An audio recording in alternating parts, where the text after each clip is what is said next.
आज दुनिया की राजनीति और अर्थव्यवस्था किसी शतरंज के खेल से कम नहीं है।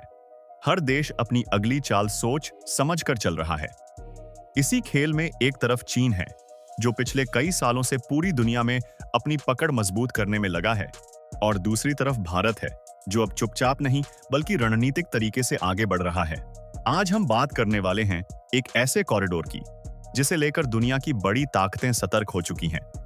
सवाल सिर्फ इतना है कि क्या Bharat Europe middle east corridor यानी इमेक, चीन के बेल्ट एंड रोड इनिशिएटिव यानी ब्री को सीधी चुनौती देता है, और अगर हाँ, तो इससे भारत को असल में क्या फायदा होने वाला है। सबसे पहले थोड़ा पीछे चलते हैं। साल 2013 में चीन ने बेल्ट एंड रोड इनिशिएटिव की शुरुआत की थी। इसका मकसद था एशिया, अफ्रीका और यूरोप को सड़क, रेल, बंदरगाह और इंफ्रास्ट्रक्चर के जरिए चीन से जोड़ना।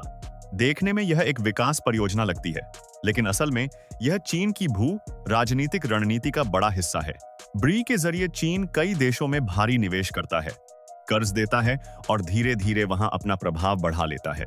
श्रीलंका का हम्बनटोटा पोर्ट इसका सबसे बड़ा उदाहरण है, जहां कर्ज न चुका पाने की वजह से चीन को बंदरगाह 99 साल की लीज पर मिल गया। अब यहीं से कहानी दिलचस्प हो जाती है। दुनिया के कई देश, खासकर भारत, अमेरिका और यूरोप को यह समझ आने लगा कि ब्री सिर्फ सड़क और पुल बनाने की योजना नहीं है, बल्कि यह चीन का शक्ति विस्तार अभियान है।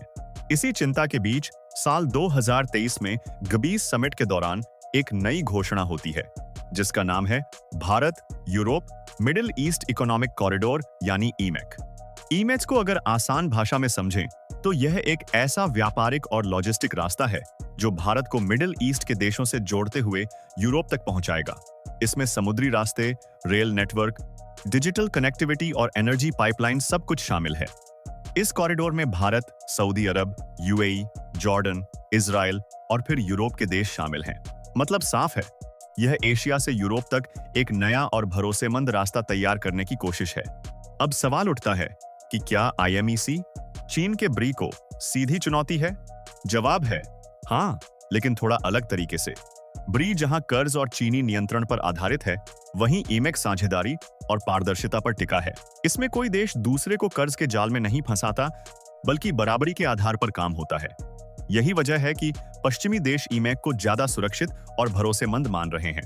भारत के लिए ईमेक सिर्फ एक कॉरिडोर नहीं, बल्कि एक सुनहरा मौका है। सबसे बड़ा फायदा यह है कि भारत अब वैश्विक सप्लाई चेन का अहम हिस्सा बन सकता है। अभी तक चीन दुनिया की फैक्ट्री माना जाता रहा है, लेकिन ईमेक के जरिए भारत खुद को एक मजबूत मैन्युफैक्चरिंग और ट्रांजिट हब के रूप में पेश कर सकता है। इससे भारत में निवेश बढ़ेगा, नए उद्योग आएंगे और लाखों नौकरियां पैदा होंगी। दूसरा बड़ा फायदा है व्यापार का समय और लागत। आज भारत से यूरोप तक सामान भेजने में काफी समय लगता है और रास्ते भी लंबे हैं। इमेक्स के जरिए यह दूरी कम होगी, ट्रांसपोर्ट तेज होगा और खर्च भी घटेगा। इसका सीधा असर भारतीय निर्यात पर पड़ेगा, जिससे भारत के उत्पाद वैश्विक बाजार में और प्रतिस्पर्धी बनेंगे। तीसरा और शायद सबसे रणनीतिक फायदा है चीन पर निर्भरता कम होना। आज दुनिया के कई देश चीन पर जरूरत से ज्यादा निर्भर हैं।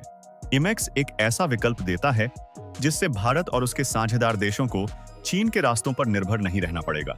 यह बात खासकर यूरोप और मिडिल ईस्ट के लिए बहुत अहम है। मिडिल ईस्ट के देशों के लिए भी इमेक फायदेमंद है।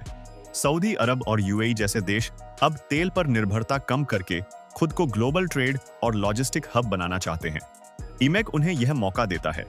भारत के साथ मजबूत साझेदारी उन्हें एशिया के बड़े बाजार से सीधे जोड़ती है। अब बात करते हैं चीन की प्रतिक्रिया की। चीन खुले तौर पर इमेक की आलोचना तो नहीं करता, लेकिन यह साफ है कि उसे यह पहल पसंद नहीं आई है। ब्री को पहली बार एक ऐसा विकल्प मिला है जिसमें दुनिया की बड़ी अर्थव्यवस्थाएं एक साथ खड़ी हैं। अमेरिका और यूरोप का समर्थन इमेक को और मजबूत बनाता है। हालांकि यह भी सच है कि इमेक कोई जादू की छड़ी नहीं है। इसे जमीन पर उतारने में समय लगेगा, राजनीतिक स्थिरता चाहिए और मिडिल ईस्ट की जटिल परिस्थितियों से भी निपटना होगा। लेकिन अगर यह योजना सफल होती है तो यह वैश्विक व्यापार के नक्शे को बदल सकती है। भारत के लिए यह सिर्फ आर्थिक नहीं, बल्कि कूटनीतिक जीत भी होगी। आईएमएस के जरिए भारत खुद को एक जिम्मेदार और भरोसेमंद वैश्विक खिलाड़ी के रूप में पेश करता है। यह भारत की कनेक्टिविटी विद ट्रस्ट वाली सोच को दर्शाता है, जो चीन के कर्ज और दबाव मॉडल से बिल्कुल अलग है। अब अगर पूरे मामले को एक लाइन में समझें, तो इमेक चीन के ब्री का जवाब है, लेकिन उसी भाषा में नहीं। यह जवाब साझेदारी, पारदर्शिता और साझा विकास की भाषा में है। यही वजह है कि दुनिया धीरे धीरे इस ओर आकर्षित हो रही है। तो दोस्तों, आने वाले सालों में यह देखना बेहद दिलचस्प होगा कि इमेक कितनी तेजी से आगे बढ़ता है और क्या यह सच में चीन के प्रभाव को संतुलित कर पाता है। लेकिन एक बात तय है, भारत अब सिर्फ देखने वाला खिलाड़ी नहीं रहा। भारत अब खेल का हिस्सा ही नहीं, बल्कि खेल की दिशा तय करने की कोशिश कर रहा है। अगर आपको यह वीडियो पसंद आया हो, अगर आपको ऐसे ही आसान हिंदी में समझाए गए जियोपॉलिटिक्स और दुनिया की बड़ी रणनीतियों वाले वीडियो पसंद हैं, तो हमारे चैनल को अभी सब्सक्राइब कर लीजिए।